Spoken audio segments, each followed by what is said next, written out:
I've had a fascination with Christmas lights for a long time now, or moving lights, slow shutter speeds while driving, through busy streets. I'm not sure what it is I love about them. I mean, Christmas lights to me are just happy.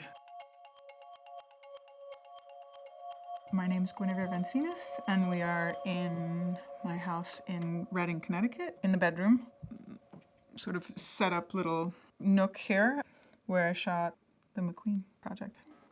I had been wanting to experiment in this way for a while. When they showed me things I could photograph in, I was very attracted to this silver dress because of the way that it works with light. Besides the fact that I think it's just this beautiful kind of 40s glamorous thing, and then to sort of take it in a dark, dreamy way just fit well for me, I thought. My history with McQueen, I did my first show in New York, I think it was in 1996, in an old church. It was incredible. It was definitely very punk rock and dark and exciting.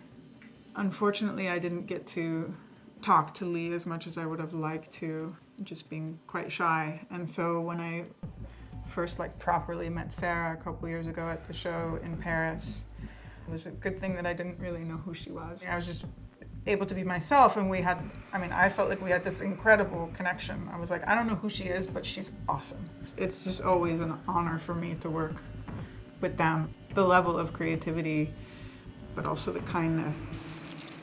I had to have a silver dress for my prom. They didn't have them at the time. It wasn't something that was in, so I actually made my own prom dress out of silver fabric. I'm just having a bit of a flashback.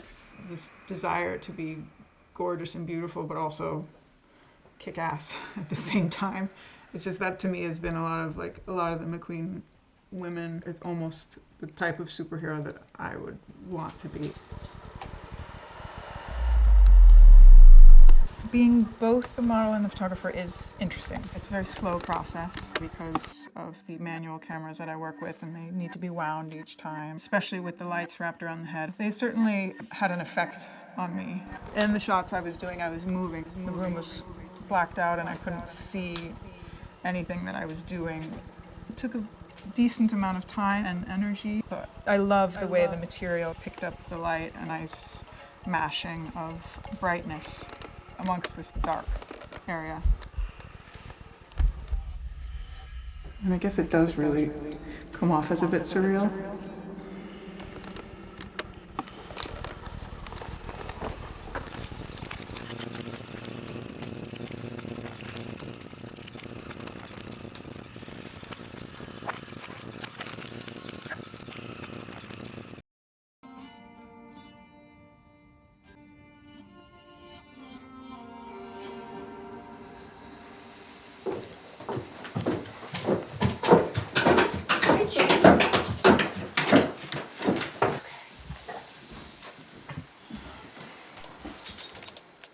At this point, I'm a big fan of analog and Polaroid. I say at this point because I don't have a ton of experience with digital, but it doesn't call to me in the same way. I love film. I love getting the film. I love Polaroid. I love when they come out. I love not really knowing what you're gonna get. I love that sometimes the mistakes are exactly what make it special.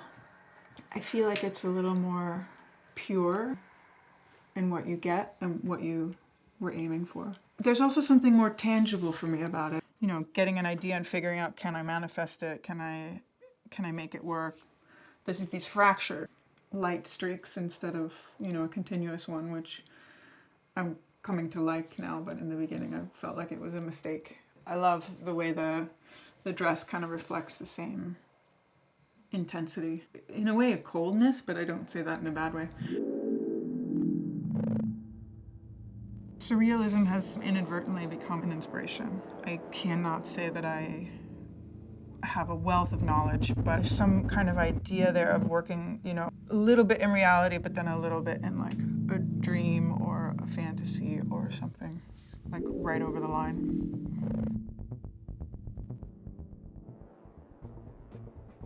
These are some of the experiments that I am working on.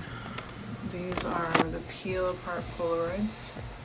I very much love the way they are. Some of the color SX70 that I have been playing with beaded flowers. Here we go into the black and white. I quite love these the way they are. These I'm experimenting with white beads to see if it kind of highlights things. And my embroidery process, I come from two grandmothers that were very creative, and one especially was an incredible embroiderer.